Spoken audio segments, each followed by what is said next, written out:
Hey, so today in class you are reading Unit 7, Lesson 4, Internal Struggles. And this video today is focusing on how the westward expansion affected Native Americans, which is the second half of this lesson. It starts on page 269, and there's just a few pages in our book, but I wanted to dig in just a little bit deeper. And on page 269, we read conflicts over land.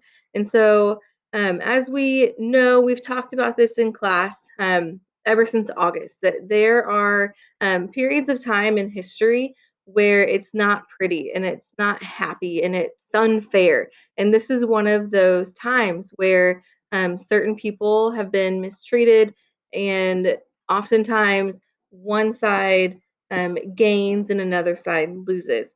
And we've talked about that all year long. And that's just part of history, not just American history, but history in general.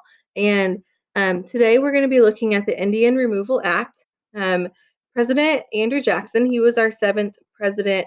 In 1830, Congress passed the Indian Removal Act, known as IRA, and this forced a lot of Native Americans to move into an area called Indian Territory, which was present day Oklahoma. There was a lot of land that it was not states yet, it was just territory. And they just forced Native Americans to leave where they were living and to go to this land. And so you might have heard of the Trail of Tears. The Cherokee, and they are the main group that we think about or talk about when we talk about the Trail of Tears, but they weren't the only one. But the Cherokee and other groups, they were forced to leave the land that they had been living in for hundreds of years and to travel west to Indian Territory. And in our book, it says about 4,000 died along the way. There are some historians that say anywhere from 5 to 7,000. Either way, there were a lot that passed away while they were traveling. When they were forced to leave, it was winter. There was snow on the ground, and as you can imagine, as you know, when the ground is frozen, you cannot get fresh food. They weren't able to get berries or get things to eat. Also, just not having proper covering. You know, some people froze, some people starved, and some were just um, old and they died from the stress of the travel. This map right here, it's in your book. You can see the different tribes. We have the Cherokee, the Creek, the Chickasaw, Choctaw, and the Seminole, where they lived. And then on the left side, which is the western, you can see present day Oklahoma. This one's just showing the routes that they took. You can see the Seminole had to go in the Gulf of Mexico and then travel by foot.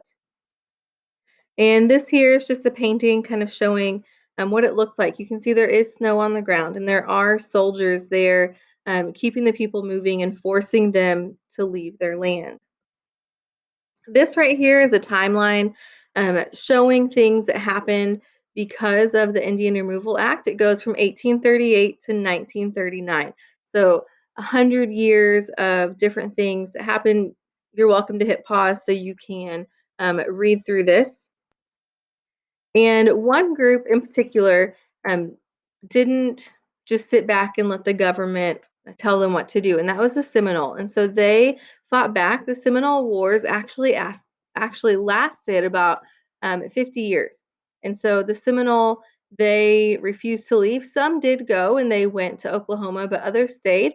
And the Seminole, actually, there's still a lot that are living in Florida today. And there was a man who was their leader, Osceola, and there's a video you're going to watch today in Brain Pop, and you'll get to learn a little bit more about him and the Seminole. This page just shows two men that we read about in our books. Sequoia, on page 269, he invented or created the Cherokee alphabet. And then Osceola, there's a picture of him, the Seminole leader. And at the bottom, you can see what pages they are talked about in our textbook.